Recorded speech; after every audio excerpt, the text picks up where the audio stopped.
নমস্কার বন্ধুরা, তোমরা সবাই কেমন আছো? আমার জীবনে তোমাদের অনেক অনেক ভালোবাসা। আজকে আমি তোমাদের সঙ্গে শেয়ার করব বর্ষাকালের একটি জনপ্রিয় রেসিপি। আমরা সবাই খেতে খুব ভালোবাসি এবং আমরা কিন্তু সবাই রান্না করতে পারি এই রান্নাটি। কিন্তু আমি কিভাবে রান্না করছি সেটাই তোমাদের সঙ্গে শেয়ার করব। বর্ষাকালের জনপ্রিয় খাবার খিচুড়ি, আর সেটা তৈরি করেছি নিরামিষভাবে।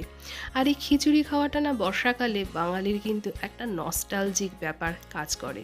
তো চলো কিভাবে রান্নাটা করেছি সেটাই তোমাদের সঙ্গে শেয়ার করছি। এখানে আমি নিয়েছি ছোট একটি কৌটোর 1.5 কৌটো মতন গোবিন্দভোগ চাল, আর নিয়েছি সেই কৌটোর মাপেরই 1.5 কৌটো মতন মুগ ডাল।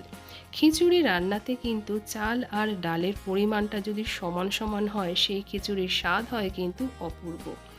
আর ফোড়নের জন্য নিয়েছি আমি এখানে 5 ফোড়ন, আর দেব এখানে গোটা গরম মশলা। এখানে পরিমাণ মতন গোটা গরম মশলা নিয়েছি, লবঙ্গ, এলাচ আর দারচিনি, আর সাথে নিয়েছি 2টো গোটা শুকনো লঙ্কা, আর নিয়েছি কয়েকটা চেরা কাঁচা লঙ্কা আর গোটা কাঁচা লঙ্কা, আর আছে তেজপাতা ও আদা। গোবিন্দভোগ চাল দিয়ে খিচুড়ি রান্না করলে অনেকেই কিন্তু আদাটা ব্যবহার করে না, পছন্দ করে না, কিন্তু আমি দিয়ে থাকি। আর আছে সাথে নারকেল কোড়া। তো চলো রান্নাটা শুরু করা যাক। আর তার মধ্যে আর কি কি দিই তো সেটা তো তোমরা অবশ্যই দেখতে পারবে। তো চলো রান্নাটা শুরু করি। আর খিচুড়ি রান্না মানেই কিন্তু বাঙালির একটু ছোঁয়া থাকবেই, আর বাঙালির ছোঁয়া মানেই কিন্তু সর্ষের তেল। আজকে খিচুড়িটা রান্না করব হাঁড়িতে, তাই হাঁড়িটা একেবারে বসিয়ে দিয়েছি গ্যাস ওভেনে। আর হাঁড়িটা যেই গরম হয়েছে দিয়ে দিয়েছি সর্ষের তেল, আর তার মধ্যে দিয়ে দিয়েছি তেজপাতা আর গোটা গরম মশলা, আর দিয়ে দিলাম 5 ফোড়ন, আর এবারে দিয়ে দেব গোটা শুকনো লঙ্কা 2টো। আর এই গোটা শুকনো লঙ্কাটা কিন্তু আমি একটুখানি হলেও ভেঙে দিয়েছি। গোটা শুকনো লঙ্কা তেলে দিলে না ফেটে যাওয়ার খুব চান্স থাকে, আর তাতে করে কি এই বোটা ছাড়িয়ে দিলে বা একটু ভেঙে দিলে কিন্তু এই গরম তেলে পড়লে আর ওই শুকনো লঙ্কাটা ফেটে আসে না। আর আমি কিন্তু এই ফাঁকে মুগ ডালটাকে বেশ ভালো করে ধুয়ে নিয়েছি, আর এখন কিন্তু মুগ ডালটা বেশ ঝরঝরে হয়ে গেছে। তো চলো এবারে মুগ ডালটাকে আমি ওই তেলের মধ্যে বেশ ভালো করে ভেজে নিই। খিচুড়ি একটি জনপ্রিয় ভারতীয় খাবার, যার ইতিহাস সুদূর প্রাচীনকাল পর্যন্ত বিস্তৃত। এটি সাধারণত চাল আর ডালের সংমিশ্রণে তৈরি সাধারণ খাবার হলেও আঞ্চলিক ভিত্তিতে কিন্তু এই খিচুড়ি রান্নায় অনেকে অনেক রকমের সবজি উপকরণও ব্যবহার করে থাকে। সময়ের সাথে সাথে এই খাবারটি ভারতীয় উপমহাদেশে জনপ্রিয়তা লাভ করে এবং বিভিন্ন অঞ্চলে বিভিন্ন রূপে তৈরি হতে শুরু করে। আর চলো এদিকে ডালটা কিন্তু আমার ভালো মতন ভাজা ভাজা হয়ে গেছে, মানে একদম ট্রান্সপারেন্ট কালার চলে এসেছে। যদিও কিন্তু ভেজা মুগ ডাল একদম ভালোভাবে লাল লাল করে ভাজা যায় না, তবুও চেষ্টা করে আমরা দেখব কতটা ট্রান্সপারেন্ট কালার আনা যায়। আর ওই যে বললাম বর্ষাকালে স্পেশাল খিচুড়ি, তো আকাশ কিন্তু ঘন কালো মেঘে ঢেকে গেছে। তো চলো এদিকে আমার মুগ ডালটা ভালো মতন ভাজা ভাজা হয়ে গেছে, আর আমি দিয়ে দিলাম এখানে পরিমাণ মতন জল। তোমরা এখানে গরম জলও ব্যবহার করতে পারো, তবে আমি গরম জল ব্যবহার করিনি, আমি এমনি নর্মাল সাদা জলই দিয়েছি। আর ঠিক এই এতটা পরিমাণ দিয়েছি আমি ঠিক বোঝাতে পারলাম না।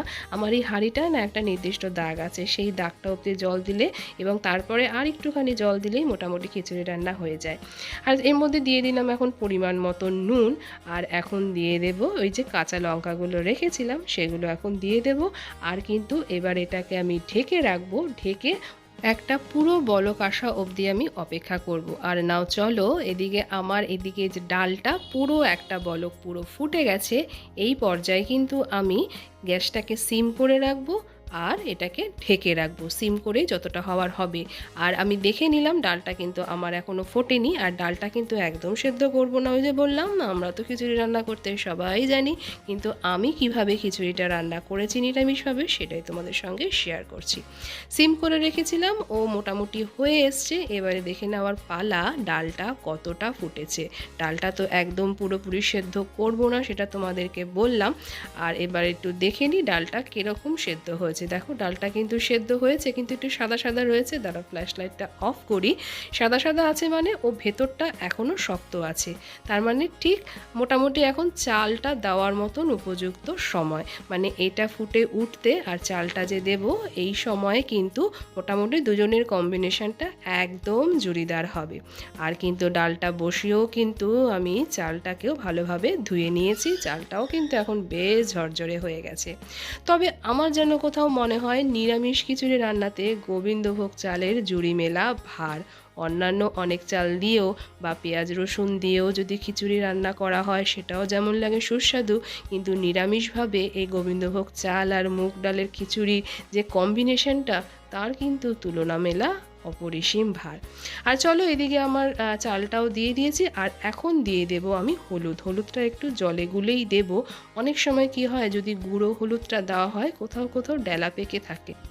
বর্ষা এবং খিচুড়ির মধ্যে একটি বিশেষ যোগসূত্র বিদ্যমান। বৃষ্টির দিনে খিচুড়ি খাওয়ার ঐতিহ্য বহু প্রাচীন এবং একটি বাঙালির সংস্কৃতি ও ঐতিহ্যের অবিচ্ছেদ্য অংশ।